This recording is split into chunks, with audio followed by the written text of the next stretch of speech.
Assalomu alaykum, hurmatli Uyg'ur qarindoshlar, qanday ahvolinglar, yaxshimi? Xabar kanalimizga xush keldinglar. Bugun 7 ayning 13-kuni Amerika va Xitoy o'rtasidagi dushmanlik munosabat barg'ansari kuchayib kengayyotir. Amerika va Xitoy o'rtasidagi munosabat keng ko'lamlik jihatda ikki davlat o'rtasidagi munosabat biroq uzilish oldida turyotir. Tunugun va bugun yana ikki masalaning yuz berishi bilan ikki davlat o'rtasidagi munosabat hargizmi yaxshi tarafga qarab o'zgarmaydigan bo'ldi.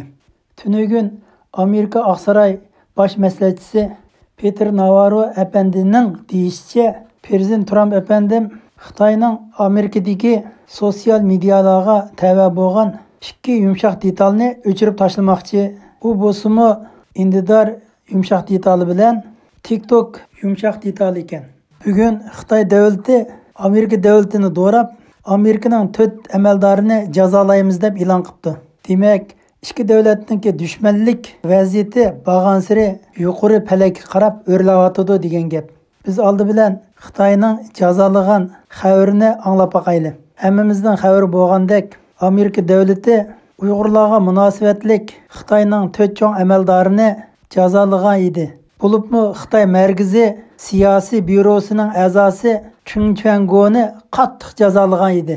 Shu chaqda Xitoy hukumatı qaqshigan holda biz cho'qim imtihon olamiz deb jarsagan edi. Bugun Xitoyningki kani bo'lgan bayonotchi xodimi Hua Chunyongning e'lon qilishicha, Amerika Qo'shma Shtat Kengash palatasining a'zosi Ted Cruz apandi, Marco Rubio apandi, Amerika Avam palatasining a'zosi Chris Simis apandi. Yana birisi bo'lsa, Amerika hukumatining diniy erkinlik ishlariga mas'ul bosh elchi Sam Bromberg apandilar bo'lib, bu ism atalgan 4 apandi bo'libmi vatanimizdagi Uyg'urlarga alohida ko'ngil bo'lgan va alohida esdashlik qilib kelayotgan Amerika hukumat amaldorlari bo'ladi. Bu 4ning 3i bo'lsa Amerika Kongress a'zolari bo'lib, yana birisi bo'lsa Amerika hukumatiga tava bo'lgan diniy erkinlik ishlariga mas'ul Sam Bromberg apandi ekan. Lekin Amerika hukumati Xitoyning 4 amaldorlarini jazolaganda Chung Chang-go bo'lsa bevosita Xi Jinpingning yinidagi Xitoy Markaziy komitet siyosiy byurosining a'zosi ekan. Qolgan 3i bo'lsa bevosita hukumat ishini qiladigan konkret amaldorlar ekan.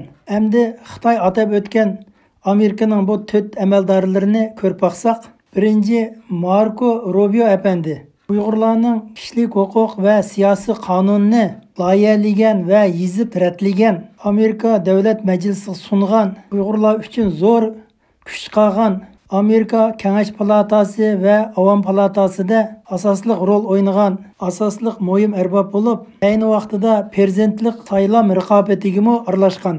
Marco Rubio apandi bo'lsa, Uyg'urlarning xizmatini qiladigan intayin iqtidorlik va qobiliyatli bir arbob. Shunga Marco Rubio apandiga Xitoy hukumati intayin o'ch va shaddiy dushman deb qaraydi. Yana bir Kengash palatasining a'zosi bo'lsa, Cruz apandi. Bu apandimi Xitoyning kishilik huquq ahvoliga ko'ngil bo'ladigan, bo'libmi Uyg'urlarning insoniy huquq ahvolini kuzatadigan va Uyg'urlarga ko'ngil bo'ladigan Kengash palatasining muhim bir a'zosi. Yana bir apandim bo'lsa, Amerika Avam palatasining a'zosi Simis apandi. Simis apandi ko'pligan Uyg'urlarni qabul qilgan, Uyg'urlar bilan ko'rishgan, Uyg'urlarning ahvolini nihoyat yaxshi tushunadigan, Xitoy ishlariga mas'ul bo'lgan, o'z vaqtida Xitoy davlatiga berib, Xitoy davlatini ziyorat va ko'zdan kechirgan muhim bir rahbar bo'lib, bu qitim Uyg'urlarning kishilik huquq va siyosat qonunida zo'r kuch chiqarganning birisi bo'ladi.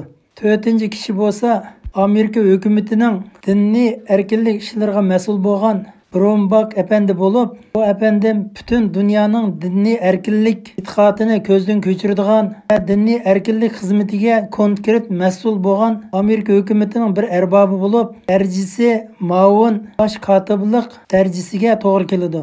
Bu 4 apandim Xitoy davlatiningki inson huquq ishlariga ko'ngil bo'lgan bo'lib, diktator Xitoy hokimiyatini tanqidlab kelgan. Xitoy hukumati bo'lsa, bu 4 apandimni bo'lsa, sunaklarini chaynab purqvatsa, dadi chiqmaydi ekan. Endi bu 4 efendimning ichida birisi Amerika hukumatiga tava bo'ladi ekan. Ya'ni dinniy ishlar erkinlik xizmatiga mas'ul bo'lgan bo'limga. Lekin Amerika hukumati-chi desak, bu yil beshida Uyg'urlarga munosabatlik Xitoyning 33 ma'muriy hukumat va shirkatlarini jazolagan va ularni qora tizimlik olgan. Xitoy davlatining e'lon qilishicha, bu 4 efendimning Xitoy davlatidagi mol-mulklarini to'ng'itimiz, shirkatlari bo'lsa taqvolimiz, urug' tuqqanning bolchaqalarining Xitoyda mol dunyolari bo'lsa unimi to'ng'itib olamiz deb so'zlabdi. Amaliyotda Amerikaning bu 4 efendimning Xitoy davlatida hech qanday muomalasi bo'lmasdan 4 efendimning bir tal chechig'imi ta'sir yetkazolmaydi ekan. Endi tunugun yuz bergan yana bir yangi ahvolni desak, Amerika Oqsaroyining bosh maslahatchisi Peter Navarro apandi tunugun atdigan Fox televizor stansiyasining ziyoratini qabul qilib, Hong Kong masalasini bir qo'l so'zlab o'tgan. Hong Kong masalasiga kelganda Peter Navarro apandim so'zida Xitoy Hong Kongni bir masal qilib, Amerika davlatiga hujum qilyotdi. Chunki Hong Kongda Amerikaning nurg'unlagan shirkatlari bor.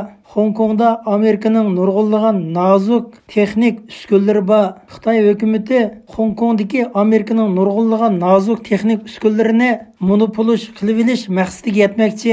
Amerikaning nurg'unlagan ahli mol-mulklarini Hong Kong orqali o'g'irlab ketdi. Amerikaning nurg'unlagan savdo mahsulotlariga buzg'unchilik qildi.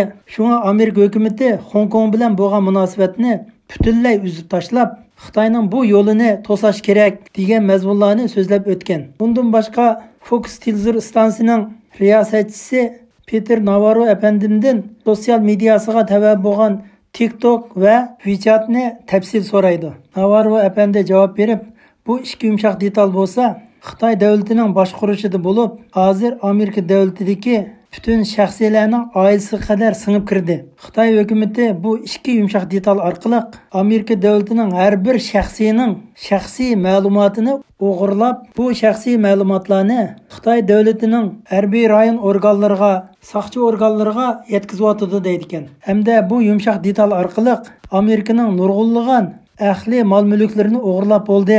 Nozik texniklarga ega bo'lib oldi. Hattoki shirkat, zavod, cho'ng korxonalarningki sonliq ma'lumotlarini o'g'irladi ham o'g'irlayotdi debdi. Hattoki shaxsiylar orqali hukumat organlarining materiallarini qo'lga tushirgan ahvol bo'lgan debdi. Navarro apandidan savol so'ragan riyosatchi xonim, lekin hozir Douyin bilan TikTok ikkisi hozir ayrılib ketdi. İkisi ikki shirkat. Douyin bo'lsa Xitoyning, TikTok bo'lsa Amerikaning debdi. Navarro apandim tushuntirib, Huawei shirkatini misol keltiribdi. Huawei shirkatining dunyoning ham yerida bol shirkatlari bor. Ular o'zini Huawei shirkati demay, o'zini boshqa shirkatning ismida atab, nurg'un mag'fiyatlarga erishgan. Bu TikTok Douyin shirkatidan ayrılib chiqqan bir shoh shirkati. Amaliyotda TikTokda bütün Amerikaliklar ishlayotgan adresi Amerikada bo'lgan bilan uning asosiy g'oli yanada Xitoyning qo'lida debdi. Masalan, TikTokni Amerika davlati butunlay setib olib, hamma narsani Amerikaning odamlari bilan qurash tursimi, yanada Xitoyning soqchi organlari TikTokdan ma'lumot ola oladi debdi. Sababi uning aslidagi CEOsi Xitoy davlati tarafidan barpo qilgan ekan. Hozir Amerika davlatining asosli banklarida va bankida ishlaydigan xodimlar hargizmi TikTokni ishlatmaydi ekan. Amerika davlatiga qaragan chaqda Hindiston davlati birlik yetimdilam Xitoy davlatining 59 yumshoq detalni bir aqlam o'chirib tashlabdi. Amerika davlati bo'lsa texi 2 yumshoq detalni endi cho'qim o'chirimiz deyibdi.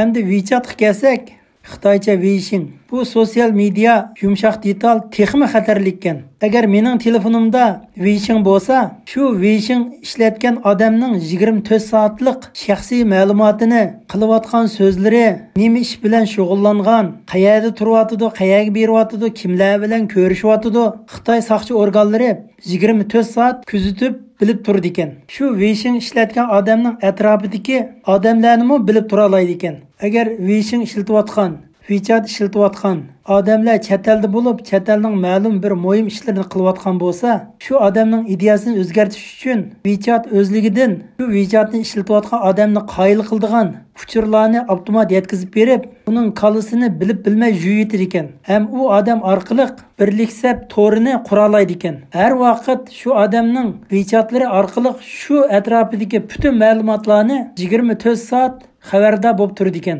Bundan boshqa Douyin, TikTok qatorliq Xitoy sotsial mediasining yumshoq detallarimi WeChatga o'xshash alaydilikka ega ekan. Xitoyning yumshoq detallaridan xabardor bo'lganinglardan ko'pdan ko'p rahmat. Kelar qitimdagi xabarlarimizda ko'rishaylik. Hammanglarga assalomu alaykum.